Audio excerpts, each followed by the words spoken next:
Hello អ្នកគ្នាខ្ញុំបាទ Kilo មក Watch Over នៅក្នុង account អត់ដឹងដល់ឥឡូវយើងមកមើល gameplay យើងវិញបាទយើងលេងជាមួយនឹង D-Rock បាទឥឡូវយើងមក clear លេងជារបស់យើងមក wipe burst បន្ទាប់ពីចាំ burst រយៈពេលប៉ុន្មានប្រហែលជា7ម៉ោង burst ក៏ចាប់ផ្ដើម spawn បន្ទាប់ពីវាយបឺសនឹងងាប់យើងចាប់បានទៅវាយកូនថ្មវិញបន្ទាប់ពីវាយអាសន្ននឹងដាច់យើងក៏ទៅមើលធីមហើយក៏ចោះទៅចូលជួយគេមកវាយគេអូម៉ែ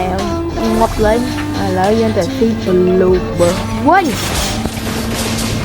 បន្ទាប់ពីវាយ blue burst ងាប់យើងក៏ទៅទីអាសន្នអត់ពីការកាច់ទេទៅហ្នឹងហ្នឹងតប2ផ្ទះវាឲ្យបកាច់យើងក៏ឡើងលេខ4ហើយដល់មកយើងក៏ទៅជួយធីម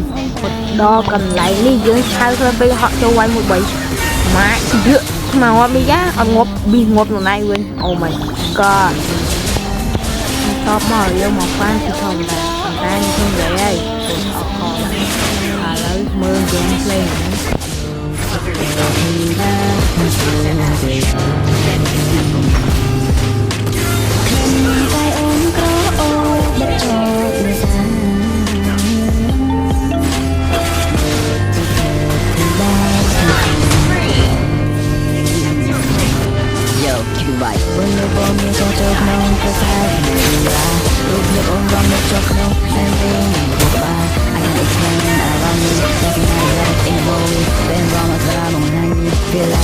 រត់ទីទីមានតែអូនមួយខ្ញុំទៅគ្មានព្រោះអូនតែសំមួយដូចចោលលំបកកូននៅតែតាមទៅមួយជីវីក៏រំខានចិញ្ចោខ្ញុំស្រោចចូលវិញសង្ឃឹមបានក្បែរអូនអត់ស្បកាយស្គមមិនឲ្យអូនទៅញ៉ាំ princess lady